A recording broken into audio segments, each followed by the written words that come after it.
അത് തന്നെയാണ് ഞാൻ പറഞ്ഞത്.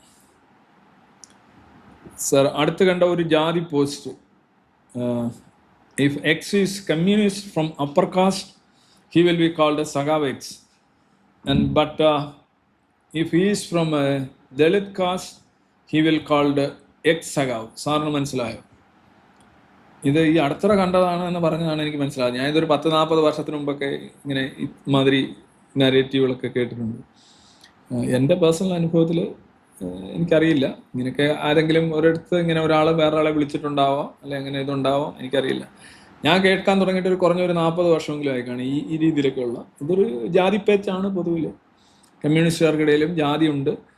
അവർ അപ്പർ കാസ്റ്റ് ആണെങ്കിൽ സഖാവ് ഡാഷ് എന്നും മറ്റേത് ഡാഷ് സഖാവ് എന്നും വിളിക്കുമെന്ന്. എനിക്കത് മനസ്സിലായിട്ടില്ല, ഞാനങ്ങനെ കേട്ടിട്ടുമില്ല. പക്ഷെ ഇങ്ങനെ ആളുകൾ എഴുതി പറയുന്നത് വായിച്ചിട്ടുണ്ട്. അത് ചിലയിടത്തൊക്കെ അങ്ങനെ ഉണ്ടായിരുന്നിരിക്കാം.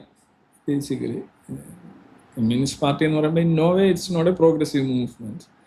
So people will have all, എല്ലാ മാലിന്യങ്ങളും അവരിലുണ്ടാവും. ജാതി, മതം, അന്ധവിശ്വാസം, ജ്യോതിഷം എല്ലാം ഉണ്ടാവും. നമ്മളെ എല്ലാ സംഗതികളുടെയും ഹെഡ് ക്വാർട്ടേഴ്സ് ആയിരിക്കും.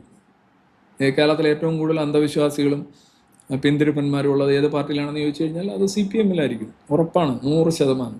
കാരണം അതാണ് ഏറ്റവും വലിയ പാർട്ടി. ഏറ്റവും വലിയ പാർട്ടിയിലായിരിക്കും ഏറ്റവും കൂടുതൽ മാലിന്യം ഉണ്ടാവുക.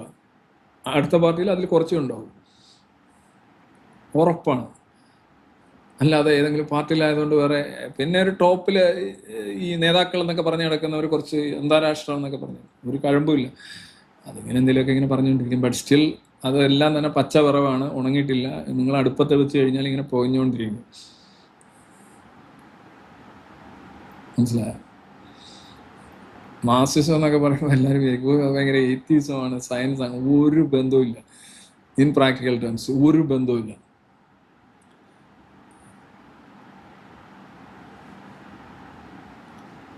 എനിക്ക് പലപ്പോഴും തമാശ തോന്നിയിട്ടുണ്ട്. നമ്മുടെ നാട്ടിലെ അവസ്ഥ കൂടുതലും വെച്ച് നോക്കുകയാണെങ്കിൽ, അല്ലെങ്കിൽ ഈ സോഷ്യൽ മീഡിയയിലൊക്കെ എന്തെങ്കിലും അന്ധവിശ്വാസങ്ങൾ, അനാചാരങ്ങൾ, മറ്റേത് മറിച്ചൊക്കെ വരുമ്പോൾ ഉള്ള എല്ലായിടത്തും BJP എന്നുണ്ട്.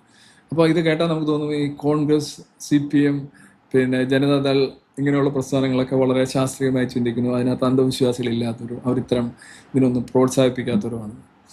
എൻ്റെ പൊന്നോ, കൂടുതലൊന്നും പറയിപ്പിക്കണ്ട.